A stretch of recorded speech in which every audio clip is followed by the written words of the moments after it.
Alors Sealab, c'est une entreprise de 200 personnes qui est spécialisée dans l'élaboration de principes actifs d'origine naturelle destinés au marché de la cosmétique, essentiellement le marché du soin, soin peau ou soin capillaire. Sealab, c'est une entreprise indépendante.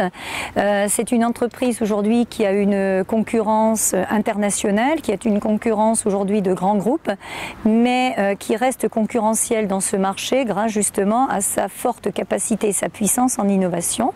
C'est une entreprise qui est leader sur le marché de la cosmétique à l'échelle nationale et à l'échelle internationale.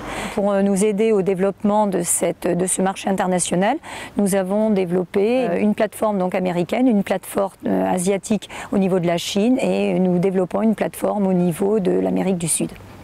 C'est une entreprise qui a démarré il y a maintenant presque une trentaine d'années sur toujours ce même concept de valorisation du naturel. Nous avons décidé il y a quelques années d'axer à travers une charte donc RSE, notre propre charte RSE, d'axer nos fondamentaux sur cette éco-conception. Cette charte, elle est fondée sur 3 thématiques, donc une responsabilité sociétale, une responsabilité économique et une responsabilité environnementale.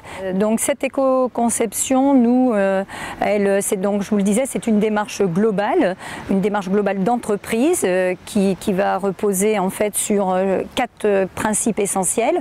D'abord un sourcing intelligent des matières premières végétales qui va nous permettre de maîtriser nos filières d'approvisionnement de façon durable et éthique, en mettant en place des contrats avec des producteurs et des partenariats qui vont même jusqu'à des partenariats locaux. On va également, donc, autre principe, essayer de s'orienter vers des principes, vers des process de chimie verte pour éviter tout ce qui peut être effectivement procédé lourd de chimie industrielle.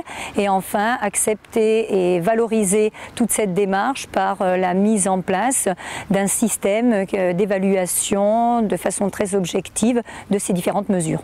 Aujourd'hui, être innovant, c'est être capable de s'adapter à son marché, être capable de s'adapter aux besoins des consommateurs. Et aujourd'hui, ce sont des besoins de naturalité, ce sont des besoins de transparence, ce sont des besoins de respect des règles éthiques.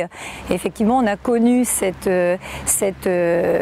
appréhension et ce besoin d'anticipation il y a quelques années au moment de la vache folle, puisque nous élaborions des principes actifs à partir de matières premières naturelles mais animales.